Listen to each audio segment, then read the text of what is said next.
It has been months since the day Lenny, Curly's wife, and the pup all tragically passed. Slim, the rather handsome man, and George, a smaller but still sophisticated man, sat around shooting pool on a lonely Saturday night. The conversation dies down between the men, and suddenly George's mind flashes back to the day Lenny died. Upset, he looks around the quiet room and at the little pup that now barks in the doorway. George can't help but express his feelings, which had been muddled up inside of him, ready to unravel. Man, Slim, I can't believe this all happened. The puppy, Curly's wife, and Lenny, all dead in a matter of the day. I know somehow this could have been prevented. What do you mean, George?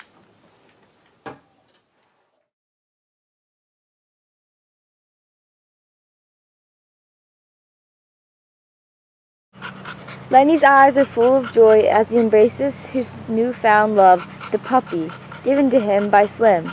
Lenny enters the barn for some alone time with his favorite furry friend. Don't worry, puppy. I ain't gonna hurt you at all.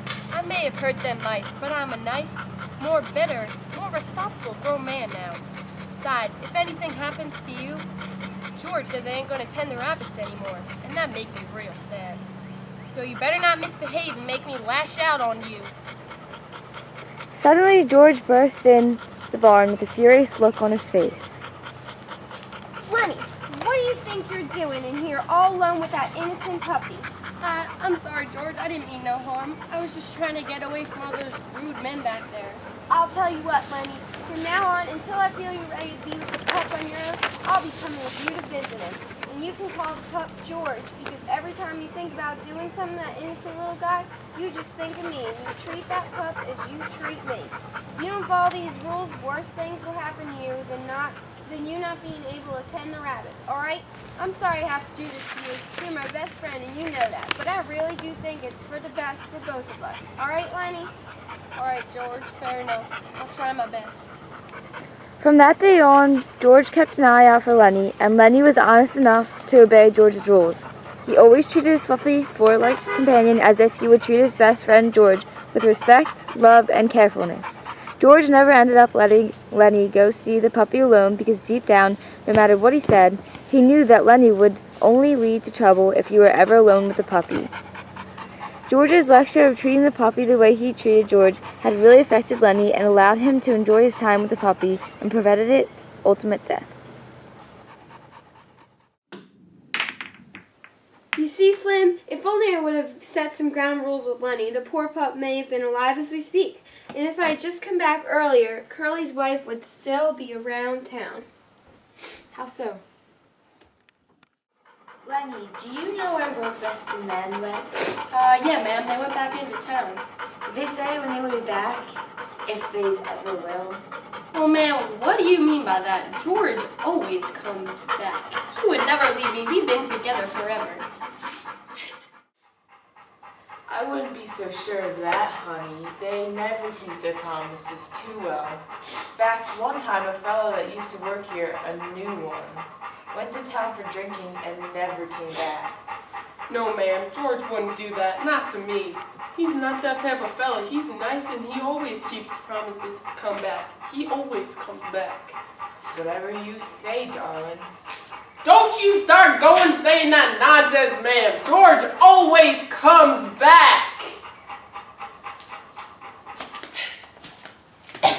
George, what are you doing here? I got sick. Must have been food poisoning. Anyway, I didn't want to spoil any fun the fellas were having, so I came back here. Apparently just in the nick of time. Lenny, now you put her down right this second. What do you think you're doing? That is not how we handle our problems. Do you want to get us kicked out of here? George, you're back already? And ma'am, like I said, George always comes back. George, how nice of you to join us on this fine evening. I'll let you two get to talking. If you need me, I'll be in the house again. Lenny, what did I tell you about grabbing people when you get angry? Well, I'm sorry, George, but she was just telling me you were going to leave me. I just wanted to shut her up. Well, that's certainly not the way to do it. What if Curly had seen you? Or Slim? What do you think they would say to that? I'm sorry, George. I didn't think nobody was around watching us. Well, now you gotta think about it. Ma'am, I thought you left to go back to the house.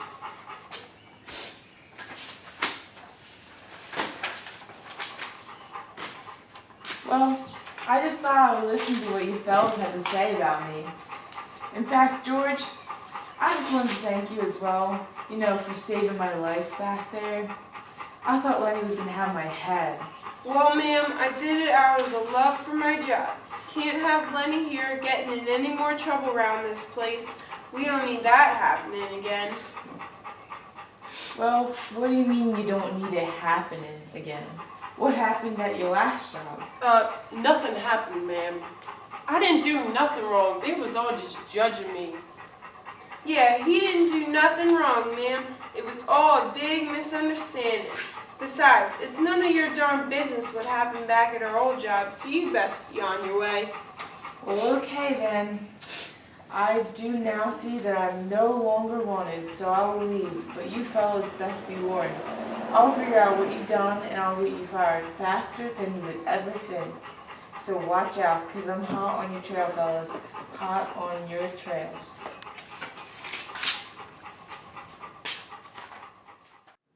Man, I wish that would have happened. And if Curly's wife was never murdered, the poor old fellow may still have been alive. You mean Lenny? Yes, Lenny. There's not a day that goes by that I don't think about my dear friend and companion. I grew up with the guy. He was practically a brother. Whether he got me in trouble or not, I changed the day I took his life in a heartbeat. But George, you knew Lenny was nothing but trouble. And although he meant well, he was always going to lead you to trouble. The trouble would be worth it, because I would still have Lenny by my side to talk to, care for, and travel with. It was just seconds ago that Lenny had gotten himself into trouble on the ranch.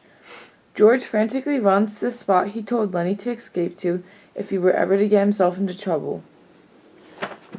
It's okay, Lenny. It's just me. George, I really didn't mean no harm. Please let me tend the rabbits. It's okay. I'm not mad. But if we want to get out of here alive, we need to get away now.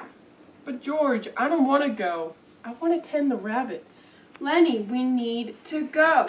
Just like we must forget this ranch and move on once again. Okay, George, but seriously, I could just disappear and live in a cave so I don't cause you no more trouble. A cave? Lenny, you're brilliant for once in your gosh darn life. Really, George? You mean that, pal? Do you really mean I got a brain? Miss Aunt Clara always told me I didn't have one of those. Shut up and come on, you worthless brick.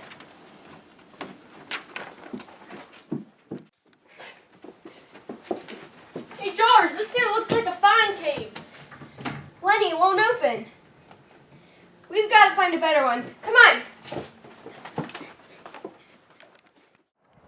Lenny and George quickly and quietly weaved through the western hills of California. Although it is approaching night, the men still risk being seen by Curly and his gang. Darker and darker the sky gets as the two hunt around for a place to rest. Look here, partner, it's cave number 2. All right, we'll stay the night just in case anyone comes out looking for us. We'll leave at sunrise and get a move on toward our new farm. The one with the rabbits? Yes, Lenny, the one with the rabbits.